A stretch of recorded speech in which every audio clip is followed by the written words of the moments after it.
अस्सलाम वालेकुम दोस्तों, ड्रामा सीरियल मोहरा की आने वाली साहब बहुत दिलचस्प होती जा रही है। अनुशे और उसकी मम्मा की वफ़ात के बाद अलीज़े अंदर से टूट सी गई है। वो हर वक्त रोती और परेशान रहती है। फिर वो अपने आप से बातें करती है। अनुशे के ख्वाबों ख्यालों में आना शुरू हो जाती है और उसे हौसला देती है। कहती है कि कुछ लोग कमज़ोरियों को अपना हथियार बना लेते हैं और उससे दुश्मनों का बदला लेते हैं। तुम कमज़ोर नहीं हो, मेरी मौत का बदला तुमने लेना है। अलीज़े अपने आप से वादा करती है कि मैं अपनी बहन और माँ की मौत का बदला ज़रूर लूँगी।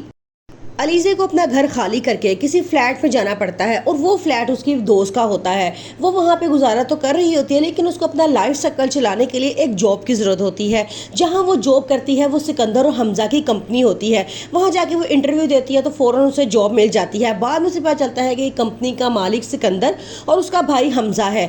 उसे याद आता है कि ये वही हमज़ा है जो उस पर मर मिटता था। हमज़ा उसको देख के सिर्फ अट्रैक्ट होना शुरू हो जाता है और उससे मोहब्बत करना शुरू कर देता है। अब अलीज़े को ये ख्याल आता है कि अगर उसे सिकंदर से बदला लेना है तो हमजा भी पूरी तरह से ये चाहता है कि वो अलीज़ा से शादी कर ले, लेकिन इस शादी के लिए हमदानी हाउस कभी भी अट्रैक्ट नहीं होगा। वो कहते हैं कि हम छोटे घर की लड़की को कभी बहू नहीं बनाएंगे, जिस तरह सिकंदर की बहू हम बड़े घर से लेकर आए।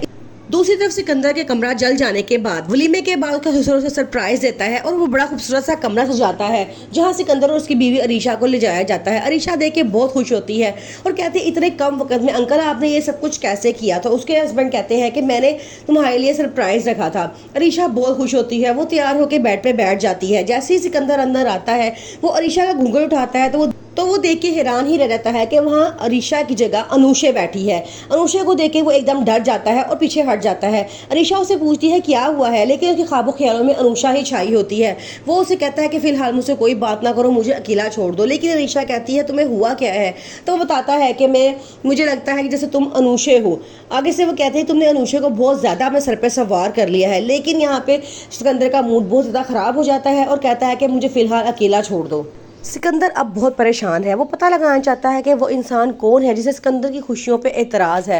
वो कहता है इसके पीछे ज़रूर कोई ना कोई बहुत बड़ी साजिश है, किसी ने कोई बहुत बड़ी गेम खेली है जो मेरी खुशियों को जला के राख कर दिया है। मेरी शादी वाली रात मेरे कमरे में आग लगा के उसने अपना बदला लिया है। मैं जानना चाहता हूँ कि वो कौन है जो मेरे इतना ख़िलाफ़ है।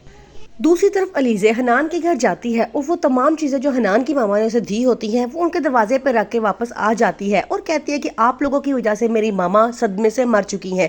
मैं नहीं चाहती कि आप लोगों की कोई भी याद मेरे घर में रहे। ये कह के वो वहाँ से चली जाती है। फिर वो अपने घर जाती है, सारा सामान पैक करवाती है और उस मकान से शिफ्ट कर जाती है।